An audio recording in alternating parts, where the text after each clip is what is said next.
नमस्कार दोस्तों, स्वागत है आप सभी का हमारे यूट्यूब चैनल साहित्य और सृजन की दुनिया में। तो एचपीएससी स्क्रीनिंग और मेंस के लिए बहुत बच्चे बहुत कंफ्यूज हो रहे हैं। एक्चुअली जो पहली बार परीक्षा देने जा रहे हैं उनको समझ नहीं आ रहा है कि जो स्क्रीनिंग है, स्क्रीनिंग में जो सिलेबस से संबंधित हमारे प्रश्न हैं वो क्या आएंगे। अब सिलेबस से संबंधित यहाँ कोई स्क्रीनिंग के लिए पाठ्यक्रम नहीं दिया गया है, फिर मैं बता देती हूँ। लेकिन पाठ्यक्रम क्या रहेगा, यानी किस तरीके के प्रश्न यहाँ आने वाले हैं या कैसे प्रश्न जो परीक्षा में आएंगे वो किन किन यूनिट से आपके या किन किन पार्ट से प्रश्न आएंगे, उस पर मैं यहाँ एक विशेष चर्चा करने वाली हूँ। साथ ही जो लिखित परीक्षा की तैयारी है वो हमें कैसे करनी है, परीक्षा में प्रश्न कैसे आएंगे, उस सब पर भी चर्चा करने वाली हूँ। दरअसल जिन्हें भी कहीं से कोई मैटर अभी नहीं मिला है या जिनको नहीं पता है कि प्रश्न पत्र कैसा तैयार होगा, तो सबसे पहली बात तो ये है कि आप लोगों को पहले नंबर पर स्क्रीनिंग जो है वो क्लियर करनी है। पर स्क्रीनिंग क्लियर करने के बाद आपके पास इतना लंबा समय नहीं होगा, मेरे ख्याल से 1 से 2 महीने के बाद आपका जो मेंस है उसका एग्ज़ाम भी हो जाएगा। तो उसकी तैयारी भी आप लोग साथ साथ करते रहें। और साथ साथ करना आसान भी है, बहुत भारी काम नहीं है, क्योंकि जो 4-5 यूनिट ऐसी हैं जो आप लिखित के लिए भी तैयार कर सकते हैं और आप स्क्रीनिंग के लिए भी तैयार कर सकते हैं। तो यहाँ पर बहुत आसान ढंग से आप कैसे एचपीएससी की स्क्रीनिंग और मेन की तैयारी करेंगे, परीक्षा में कैसे प्रश्न आएंगे, आपकी लिखित परीक्षा की तैयारी कैसे करनी है और स्क्रीनिंग का पाठ्यक्रम क्या होगा, यही मेरे बिंदु हैं जिन पर आज की ये वीडियो आपकी आधारित है। तो शुरू करते हैं। देखो यहाँ क्या होगी, जो होगा मतलब हमारा जो स्क्रीनिंग है उसका पाठ्यक्रम क्या होगा। तो स्क्रीनिंग के पाठ्यक्रम को यहाँ हम ध्यान से देखते हैं। देखो, कुछ जो आपका मेंस के लिए सिलेबस लगा हुआ है उसमें हिंदी भाषा का विकास यूनिट लगी हुई है ना। तो हिंदी भाषा का उद्भव और विकास, ठीक। तो यही उद्भव और विकास आपको बहुत बारीकी से तैयार करना है, तो ये हमारे मेंस में भी काम आएगा और ये हमारी स्क्रीनिंग में भी हेल्पफुल होगा। तो ये मेंस के सिलेबस का पॉइंट है, लेकिन ये हमारे स्क्रीन के लिए मतलब स्क्रीनिंग वाला जो हमारा एग्ज़ाम होना उसके लिए भी आपको ये पॉइंट बहुत अच्छे से तैयार करना है। हिंदी भाषा का विकास, उसका उद्भव विकास, ऐसे ही हिंदी साहित्य का संपूर्ण इतिहास आना है, जिसमें हिंदी गद्य का इतिहास होगा, हिंदी काव्य का इतिहास होगा, ठीक है। साथ ही इसके साहित्य शास्त्र वाला पॉइंट यहाँ आना है। साहित्य शास्त्र में आपको पता है दोनों जो पार्ट हैं हमारे वो आने हैं, है ना। काव्य शास्त्र भी आना है हमारा, पाश्चात्य काव्य शास्त्र भी आना है और भारतीय भी आना है। तो यहाँ भारतीय भी आएगा और हमारा पाश्चात्य भी आएगा। तो दोनों काव्य शास्त्र हमें बहुत बारीकी से स्टडी करने होंगे। और मैं बता देती हूँ, हिंदी भाषा का विकास, उद्भव और विकास से भी अच्छे खासे कोई 6 से 7 प्रश्न यहाँ इस यूनिट से भी बन जाते हैं। तो हर एक यूनिट से आपको ठीक ठाक प्रश्न की संख्या यहाँ मिल जाएगी। तो 90 प्रश्न जो आपके होंगे वो आपके पाठ्यक्रम से होंगे और जो 10 प्रश्न होंगे वो आपके पाठ्यक्रम से बाहर के होंगे। तो पाठ्यक्रम से बाहर के होने का मतलब ये है कि आप चाहे हरियाणा से संबंधित कोई जीके भी आ सकता है, आपका रिसर्च एप्टीट्यूड भी आ सकता है, आपका टीचिंग एप्टीट्यूड से संबंधित भी प्रश्न आ सकते हैं। तो अगर आप उन पर इतना फोकस नहीं कर सकते हैं या उनका नहीं पता है हमें वो कहाँ से क्या पूछ लिया जाएगा, तो मोटा मोटा भी अगर आपको जीके याद रहता है, साथ ही आपका रिसर्च एप्टीट्यूड और टीचिंग एप्टीट्यूड भी आपको ध्यान रहता है, तो इतने भर से भी काम चल जाएगा। लेकिन 90 प्रश्न जो हमारे पाठ्यक्रम से आने हैं, तो 90 प्रश्नों का हमें बहुत विशेष ध्यान रखना होगा। और साथ ही जो वैचारिक पृष्ठभूमि है, जिसमें हमारे सारे मतलब जितने दर्शन आए हुए हैं वो भी वैचारिक पृष्ठभूमि के, साथ ही जितने भी हमारे पार्ट्स बचे हुए हैं उसके, जिसमें लोहिया दर्शन और इसके अतिरिक्त जो हमारा स्त्री विमर्श है और साथ ही बाल विमर्श हैं, जो विमर्श हैं, आदिवासी विमर्श है, तो वो सारे विमर्श से संबंधित प्रश्न भी यहीं पर बनेंगे। तो ये स्क्रीनिंग का पाठ्यक्रम आपको किस तरह से तैयार करना है, उसके लिए किसी एक पर्टिकुलर वस्तुनिष्ठ किताब के पीछे आप लोग नहीं पढ़ेंगे, आपको थोड़ा डिटेल देख करके चलना है। हिंदी भाषा के उद्भव और विकास से संबंधित आपको पूरी जो एक इकाई में जो लगा हुआ होगा वो पूरा पाठ्यक्रम आप पढ़िएगा। हिंदी साहित्य के पूरे इतिहास को ध्यानपूर्वक देखिएगा। किसी पर्टिकुलर एक किताब को लेकर के, या कह सकते हैं कि शुक्ल जी का या नगेंद्र जी का किसी का भी साहित्य इतिहास खाली पढ़ लेने से भी मैं ये नहीं कहूँगी कि वहाँ काम चल जाएगा, क्योंकि आपको कोई एक ऐसी पुस्तक पढ़नी होगी जिसमें मैं आपको दृष्टि का नाम ज़रूर बताऊँगी। दृष्टि में काफ़ी कुछ आपको मिल जाएगा, साथ ही विवेक शंकर जी की पुस्तक में काफ़ी कुछ आपको मिल जाएगा, जो आपको ये यूनिट आपकी पूरी कराएगा। साथ ही साहित्य शास्त्र और वैचारिक पृष्ठभूमि, ये दोनों बहुत इम्पोर्टेंट हैं। साहित्य शास्त्र तो आपके स्क्रीनिंग और आपके मेंस के लिए भी ज़रूरी है, साथ ही वैचारिक पृष्ठभूमि भी, क्योंकि ये चारों की चारों जो यूनिट हैं आपके मेंस में भी लगी हुई हैं और आपको आपकी स्क्रीनिंग का उद्धार कराने के लिए भी ये बहुत ज़रूरी है। तो इनकी बारीकी से स्टडी करनी है। खाली आपको यहाँ पर टिक मार्क नहीं लेने हैं या खाली ऑब्जेक्टिव प्रश्न की कोई किताब पढ़ लेने से काम नहीं चलेगा। डिटेल पढ़ेंगे तो क्या होगा कि आप जब मेंस की तैयारी कर रहे होंगे तो उद्भव विकास से संबंधित कोई प्रश्न आ जाता है या साहित्य इतिहास से संबंधित जब कोई भी प्रश्न आपका आएगा तो आप उसका उत्तर देने के लिए सक्षम होंगे, क्योंकि आपने उसको ध्यानपूर्वक पढ़ा है। दूसरा यहाँ हम एक पॉइंट देखेंगे, जो दूसरा पॉइंट हमारा बनता है, तो दूसरा पॉइंट है हमारा पुरस्कार और सम्मान से संबंधित। तो पुरस्कार और सम्मान को अगर हम देखते हैं तो पुरस्कार सम्मान जितने भी हमारे पुरस्कार और सम्मान होते हैं, जिसमें साहित्य अकादमी आ जाता है आपका, जिसमें साहित्यिक गतिविधियाँ मतलब जो साहित्य अकादमी के अतिरिक्त जो भी अन्य पुरस्कार हमारे आ जाते हैं वो सारे के सारे यहाँ पर आएंगे। साहित्यिक गतिविधियाँ, पत्र पत्रिकाएँ, जो भी पुराने पत्र पत्रिकाएँ हैं या जो भी अभी अन्य नई पत्र पत्रिकाओं के संपादक हैं और पत्रिकाओं के, वो आपको नाम याद रखने होंगे। ये सारे पॉइंट्स भी आप यहीं पर देखेंगे। और ये यूनिट्स अपने आप में ठीक ठाक यूनिट्स हैं, भारी भरकम यूनिट हैं। इनमें आपको पूरा का पूरा साहित्य इतिहास अपने आप में काफ़ी महत्व रखता है, तो ये सब आपको अध्ययन करना होगा। नेक्स्ट की तरफ चलते हैं। नेक्स्ट हमारा जो मेरा पॉइंट है वो ये है कि जो लिखित परीक्षा है, आपको लिखित परीक्षा की अगर तैयारी करनी है तो लिखित परीक्षा की तैयारी कैसे करनी है। तो देखो, लिखित परीक्षा के लिए हमारे पास 10 यूनिट हैं, 10 इकाई हैं, जो कि यूजीसी नेट की सेम इकाई है। तो जिन्होंने भी नेट की परीक्षा दी है उनके लिए बहुत आसान हो जाएगा। अब विस्तृत प्रश्नों का हमें यहाँ पर उत्तर देना है। विस्तृत प्रश्नों का मतलब यहाँ पर आपको कोई ऑब्जेक्टिव या एमसीक्यू यहाँ नहीं मिलेंगे। तो आपको बिल्कुल ऐसे एग्ज़ाम देना है जैसे आपने एमए का एग्ज़ाम दिया हो या बीए में आपने एग्ज़ाम दिए हो, बिल्कुल उसी तरीके से ये परीक्षा आपको देनी होगी। और इसके लिए मैं आपको बता देती हूँ कि जो इकाई हैं हमारी, इकाई में हिंदी भाषा का विकास में क्या क्या चीज़ें हैं वो सारी आपको देखनी है। तो जो पुराने विद्यार्थी हैं उनको पता है, लेकिन जो नए अभ्यर्थी हैं उनको शायद ना पता हो, तो वो ध्यान से देख लें। हिंदी भाषा का विकास से संबंधित जितना भी ये मैटर आपको सामने दिख रहा है, ऐतिहासिक पृष्ठभूमि है, प्राचीन भारतीय आर्य भाषाएँ हैं, मध्यकालीन भारतीय आर्य भाषाएँ हैं, पाली, प्राकृत, शौरसैनी, अर्धमागधी, मागधी, अपभ्रंश, ये सारा जितना भी हमारे पास सामने आ रहा है, हिंदी का रूप, रचना, लिंग, खड़ी बोली, ब्रज, अवधि, इससे संबंधित बहुत सारे प्रश्न बनते हैं। और कल मैंने एक वीडियो इससे संबंधित अपलोड भी की थी, हिंदी भाषा और उसका विकास से संबंधित। उसमें लगभग 100 प्रश्न लिए थे और मैं गारंटी देती हूँ उन 100 प्रश्नों में से आपका जो ये वाला पार्ट है वो पूरा हो जाएगा, क्योंकि मैंने बहुत बारीकी से वो सारे प्रश्नों का चयन किया है। और वो वीडियो मैंने एमसीक्यू ली थी और एमसीक्यू बहुत अच्छे से वहाँ पर हमारे नहीं सॉल्व हो पाए, पीडीएफ में कुछ इश्यूज़ थे। तो कल वो वीडियो मैं फिर से आप लोगों के लिए अपलोड करूँगी।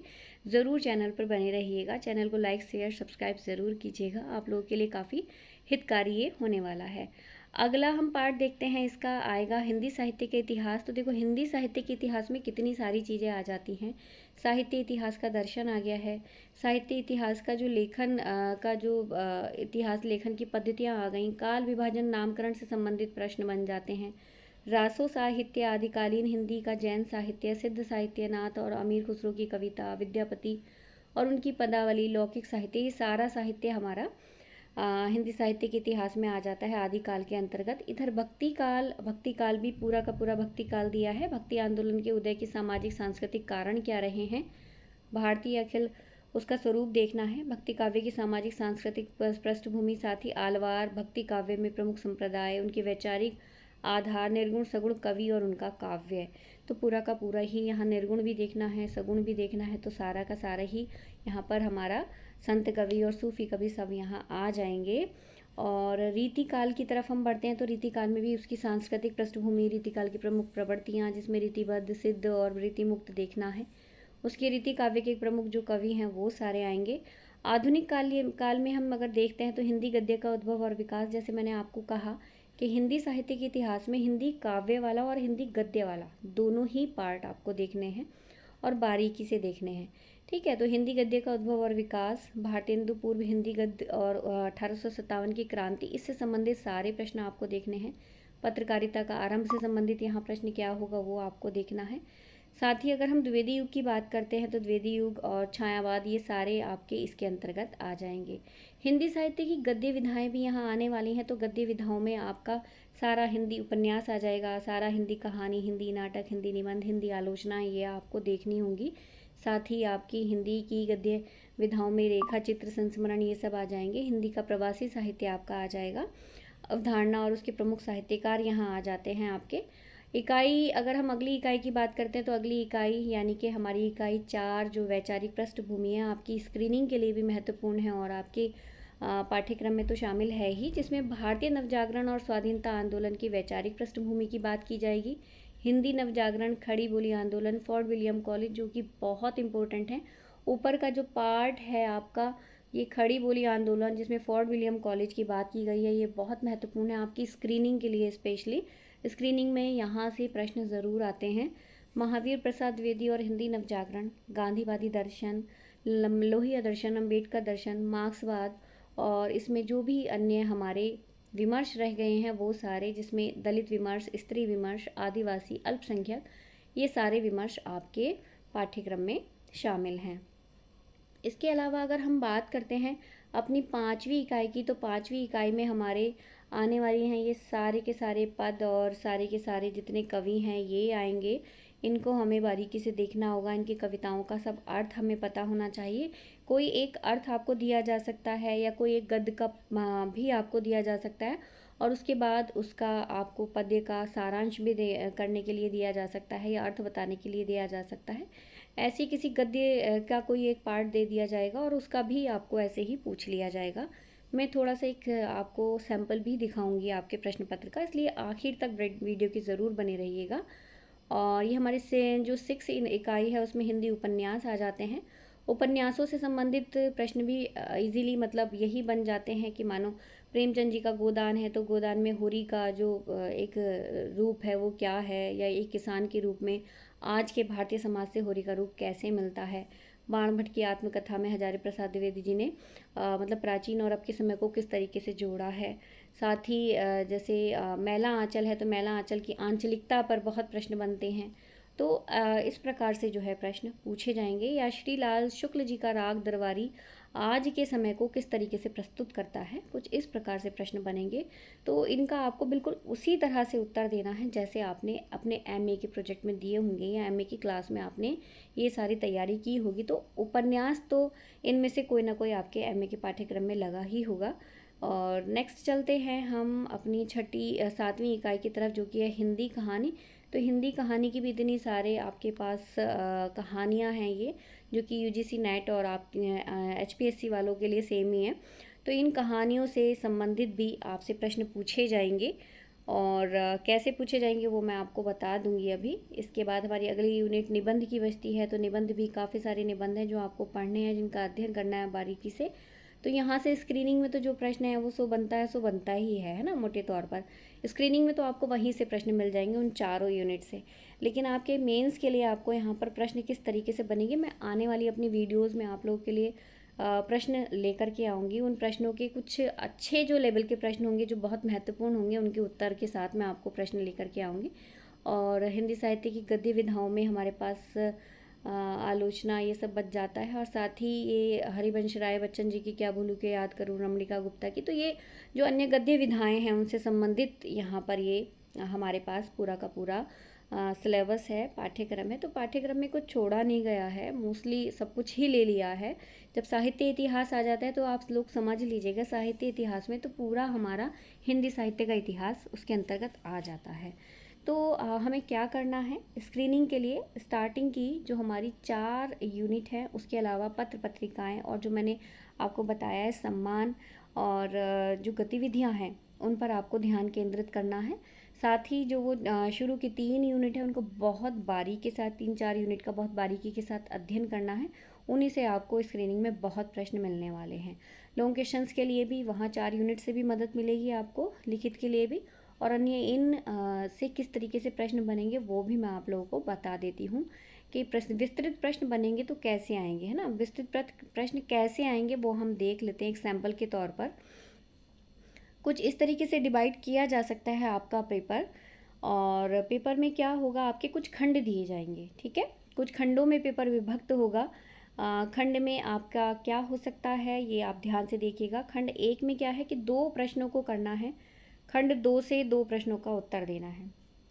तो खंड 1 और खंड 2 दोनों से हमें 2-2 प्रश्न करने हैं, और खंड 3 अनिवार्य है। प्रत्येक प्रश्न के अंक समान दिए जाएंगे। तो हमारे पास यहाँ चॉइस बहुत रहेगी। एक्चुअली इन वाले जो परीक्षा होती है लिखित वाली, पहले यूजीसी नेट की जो परीक्षा थी वो भी इसी तरह से होती थी। नेट का जो पेपर आता था वो भी ऐसे ही आता था विस्तृत लिखने के लिए, तो उसमें भी यही होता था। तो यहाँ क्या करना है, खंड 1 से आपको 2 प्रश्न करने हैं, खंड 2 से भी आपको 2 प्रश्न करने हैं, और खंड 3 से आप जो है वो बिल्कुल अनिवार्य है। तो उसमें जो भी प्रश्न दिए हैं, 2 दिए हैं या 3 दिए हैं, वो आपके लिए अनिवार्य है, वो करने ही हैं। तो खंड 1 से आपके पास किस तरीके से प्रश्न बन सकते हैं, देखो, प्राचीन भारतीय आर्य भाषाओं का परिचय देते हुए उनके पारस्परिक साम्य वैषम्य को उदाहरण द्वारा रेखांकित कीजिए। ये 30 नंबर का प्रश्न है, यानी कि आप खुद समझ सकते हैं कि इस प्रश्न को आपको कितने शब्दों में लिखना होगा। ये एक निबंध की तरह आपको ये देना है, यानी कि एक लॉन्ग क्वेश्चन यानी विस्तृत प्रश्न है ये। तो आपको यहाँ से 2 प्रश्न चयन करने हैं, चूज़ करना है। यहाँ पर प्रश्न की संख्या है यहाँ 5, और इन 5 प्रश्न में से आपको 2 कोई प्रश्न उठाने होंगे जिन पर आप एक निबंध की तरह, यानी जिनको आप विस्तृत प्रश्न की तरह, आलेख की तरह जिसको लिख सके, लगभग 1000 शब्द तो जिसमें हों आपके, और ये विस्तृत आपका प्रश्न जो है प्रश्न का उत्तर होगा। तो यहाँ पर आपका खंड 1 से आपको कोई 2 इन 5 में से प्रश्न चूज़ करने हैं। लगभग मुझे उम्मीद है पैटर्न ऐसा ही होगा। तो वहाँ भी आपको इसी तरह से 2 प्रश्नों के कोई उत्तर देने होंगे। जैसे यहाँ एक प्राचीन आर्य भाषा से संबंधित प्रश्न आ गया है, राष्ट्रीय सामाजिक चेतना के विकास से संबंधित प्रश्न आ गया है, भाषा के मानकीकरण के स्वरूप को स्पष्ट करते हुए हिंदी भाषा के मानकीकरण की समस्याओं का विवेचन कीजिए। हिंदी के कवियों में यदि कहीं रमणीय और सुंदर अद्वितीय रहस्यवाद है तो जायसी में है, जिनकी भावुकता बहुत ही उच्च कोटि की है। आचार्य शुक्ल जी के इस मत का उदाहरण की समीक्षा कीजिए। साथ ही हम कौन थे, क्या हो गए, क्या होंगे अभी, इस कथन के संदर्भ में भारत भारती का जो वर्ण्य विषय है उस पर प्रकाश डालिए। तो इसमें आपके पाठ्यक्रम से संबंधित, यानी आपने का जो भी आप पाठ्यक्रम, नया पाठ्यक्रम है, उससे संबंधित प्रश्न आपके आएंगे। खंड 2 में भी लगभग 5 प्रश्न दिए हुए हैं, और उन 5 प्रश्नों का आपको उत्तर, 5 में से 2 ही प्रश्नों का आपका उत्तर देना है, ठीक है। तो यहाँ 30 नंबर का अगर एक प्रश्न है, गाइस आप लोगों को क्या करना है ना, बहुत सारी ना कुछ याद करनी होगी, कुछ परिभाषाएं आपको बहुत अच्छे से याद होनी चाहिए, जिन परिभाषाओं को आप प्रश्नों के बीच में डाल सकते हैं, इन्वर्टेड कोमास का यूज़ कर सकते हैं, और अपने कलर्स यानी ब्लैक और ब्लू का जो कॉम्बिनेशन होता है उसको लेकर के चल सकते हैं। तो बहुत अच्छे ढंग से आपको कविताओं की पंक्तियाँ भी याद करनी होंगी, जिनको आप अपने प्रश्नों के बीच में लगा सकते हो। जैसे यहाँ खंड 2 में नागमती का विरह वर्णन, यहाँ ये देखो जो दूसरा खंड है पूरा ये थोड़ा काव्य और गद्य को मिला करके कर दिया गया है, कथा साहित्य को मिला करके ये जो पार्ट है वो बनाया गया है। नागमती का विरह वर्णन हिंदी साहित्य की अनुपम निधि है, इस कथन का उदाहरण सिद्ध कीजिए। डॉक्टर नगेंद्र हिंदी आलोचना में पौर्वात्य और पाश्चात्य दोनों ही वैचारिक पृष्ठभूमि लेकर चले हैं, इसे संक्षेप में निरूपित कीजिए। मुक्तिबोध भयावता के कवि हैं, इस कथन की उदाहरण जो है समीक्षा करनी है। कुकुरमुत्ता निराले के व्यंग्य काव्य की सर्वश्रेष्ठ रचना है, इस कथन के आधार पर कुकुरमुत्ता की समीक्षा कीजिए। मनु भंडारी कृत महाभोज के साहित्यिक विशेषताओं को स्पष्ट कीजिए। तो आपको ये जो प्रश्न हैं इनमें से भी 2 ही प्रश्नों का चयन करना है, और 2 प्रश्न ये भी आपके विस्तृत होंगे, बिल्कुल जैसे ऐसे लिखा जाता है, ऐसे यानी कि जो आलेख लिखा जाता है, आर्टिकल लिखा जाता है, बिल्कुल उस तरीके से ये प्रश्न आपको लिखने होंगे अच्छे नंबर पाने के लिए। और क्योंकि आपका यहाँ पर और लिखने का आपको प्रैक्टिस करनी होगी, समय आपको साधना होगा। यहाँ मैं आप लोगों के लिए प्रश्न पत्र लेकर के आती रहूँगी, अच्छे प्रश्न लेकर के आऊँगी, उनको आप सॉल्व कीजिएगा बैठ कर के। और क्योंकि इसके लिए आपके का समय जो है बॉन्ड करना बहुत ज़रूरी है। आपको समय देखना होगा कि आप कौन कौन से प्रश्नों को कितने समय में हल कर सकते हैं, ठीक है। तो ये आपको करना होगा उससे। और दूसरा आपकी जो भाषा शैली है, जब आप लिखेंगे और पढ़ेंगे, आपका पढ़ना भी ज़रूरी है, साथ ही आपका लिखना भी ज़रूरी है। लिखते समय आपकी भाषा शैली क्या है, इन सारी चीज़ों को देखते हुए ही आपको नंबर दिए जाएंगे। तो यहाँ ऑब्जेक्टिव तो है नहीं कि 1 नंबर का है, टिक कर दिया तो 1 नंबर मिल जाएगा। यहाँ पर क्योंकि ये विस्तृत प्रश्न हैं, तो यहाँ जैसा आपने लिखा होगा उसके अनुरूप ही आपको नंबर दिए जाएंगे। तो आपकी भाषा शैली, आपके जो शब्दों का चयन है वो बहुत महत्वपूर्ण है, तो वो आप लोगों को बहुत अच्छा करना है तब तक। अब अगला देखिए, तीसरा खंड है जो दोनों ही प्रश्न यहाँ पर अनिवार्य हैं। यहाँ पर 2 प्रश्न हैं, दोनों 10-10 नंबर के प्रश्न यहाँ पर लिए गए हैं। निम्नलिखित में से किन्हीं 2 विषयों पर टिप्पणी लिखनी है। नाथ साहित्य की विशेषताएं, हिंदी भाषा का तकनीकी विकास, रेखा चित्र का वैशिष्ट्य, कुबेरनाथ राय का साहित्यिक जो प्रत्यय है, या मैला आंचल। मैला आंचल के विषय में आप जो भी जानते हो वो आप सब कुछ यहाँ लिख सकते हो। मैला आंचल की विशेषता लेकर के आप लिख सकते हो यहाँ पर। तो ये खंड 3 में आपको 2 पार्ट आप उठाने हैं, जो भी आपको अच्छा लगता है। मैला आंचल ले सकते हैं, नाथ साहित्य की विशेषताएं लिख सकते हैं। और एक जैसे मैंने आपको बताया था कि कोई भी गद्य या पद्य का कोई एक पार्ट, कुछ लाइंस दे दी जाएंगी और उसका शिल्प, देखो यहाँ दिया है कथन और शिल्प का विवेचन करना है। तो अथवा दिया हुआ है तो किसी एक का करना है, चाहे आप गद्य वाले का कर दीजिए या पद्य वाले का कर दीजिए। तुमने वह आर्त पुकार सुनी है, तुम भी न सुनोगे तो सुनने वाला कहाँ से आएंगे। अपनी विद्या व बुद्धि को, अपनी जगी हुई मानवता को और भी उत्साह और जोर के साथ उसी रास्ते पर ले जाओ। या फिर है अमानिशा उगलता, तो ये किस से आई हैं। तो अब यहाँ पर सेम पंक्ति हो ज़रूरी नहीं है।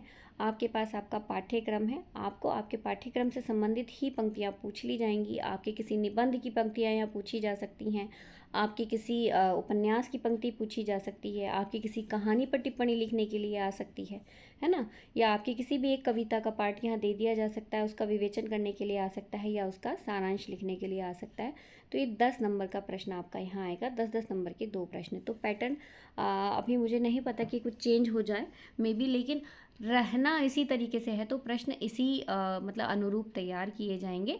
और गाइज मेरे से जितना हो पाएगा, मतलब मुझसे, मैं आप लोगों के लिए नई नई वीडियोस जो है HPSC के लिए भी यहाँ पर लेकर के आऊँगी।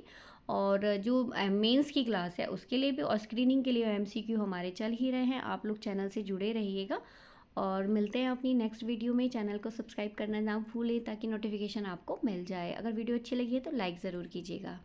Bye bye.